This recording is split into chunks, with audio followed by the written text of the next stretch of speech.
हा नमस्कार. नमस्कार. आपलं नाव सांगा. माझं नाव तानाजी विठ्ठल पाटील, राहणार वण्याळी, तालुका आजरा, जिल्हा कोल्हापूर. अच्छा, हा. तुम्ही आता ह्या भाताच्या पिकाचे उभे आहात हा. काय? हा. त्याच्यामध्ये आपल्या नेटसर्फ कंपनीचे प्रोडक्ट किती वेळा वापरले आणि तुम्हाला काय फरक जाणवला? पूर्वी एकच वेळ मी वापरले गेले. दिनांक 11 जुलै 2024 रोजी एकच फवारणी झाली. त्यापूर्वी शेणखत याला 3 ट्रॉल्या मी घातले गेले हा.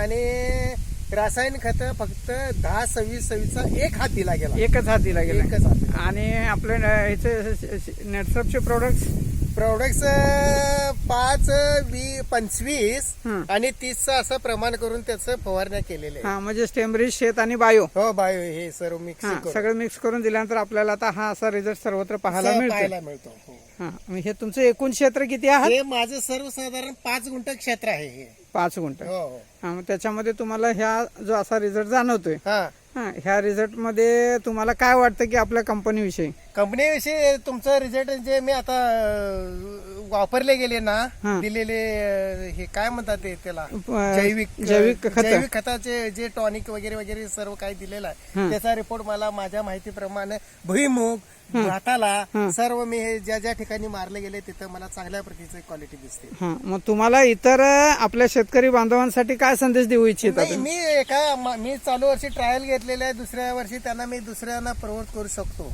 की हे वापरले तर नक्की आपल्याला प्रोडक्ट मध्ये फायदा आहे आणि सगळ्याच आहे आणि उत्पादन देखील वाढणार म्हणून. तसंच मी जसं केअरफुली करतो तसं सर्वांनी ते केलं पाहिजे. हा, करायला पाहिजे, हा सगळ्यात महत्वाचा मुद्दा आहे थोडा. हा, म्हणजे एकंदरीत तुम्ही आपल्या कंपनीचे जे जैविक प्रोडक्ट वापरला त्याच्यामुळे तुम्ही समाधानी आहात? समाधान, पूर्णतः समाधान. अच्छा, धन्यवाद.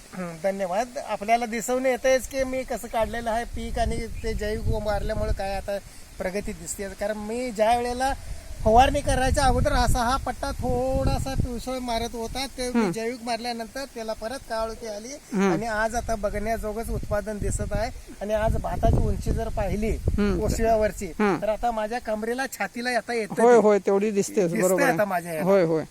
आणि एकंदरीत उत्पादन ह्याला मी शेणखत तसं साहेब वापरले. अच्छा, हा, लक्षात आलं. म्हणजे शेणखत आणि थोडस रासायनिक अधिक आपले मोजकं 10-26-26च वापरले गेले. फक्त सर्वसाधारण ह्याला एक पाठीभर सगळे मिळून mixing हा, म्हणजे असं एक साधारणतः 3-4 किलो बस तेवढं. 4 किलो तेल नाही तर 5 किलो. 5 किलो. हा, तेवढं. त्याच्या पुढे तुम्ही वापरलेलं नाही? काही वापरलेलं नाही. हा, म्हणजे आपल्या जैविक प्रोडक्ट वरती जोर दिलेला आहे. दिला मी. आता तुमचं 10 मला सांगाल काय 11/7 ला मी हा पहिला डोस घेतलाय. तुम्ही सांगितलेला होता की दुसरा पण डोस घ्या. कारण आता परिपक्व होत चाललंय आणि लोंब बाहेर पडण्यापूर्वी तुम्ही म्हणत होता. होय होय. ऍक्च्युली आता लोंब बाहेर पडलेला आहे. त्यामुळे तुमच्या माहितीप्रमाणे तुम्ही नको म्हणताय म्हणून मी ते मारायचं बंद करणार आहे. अच्छा अच्छा, ठीक आहे. एकंदरीत समाधानी आहात? हा, समाधान आहात.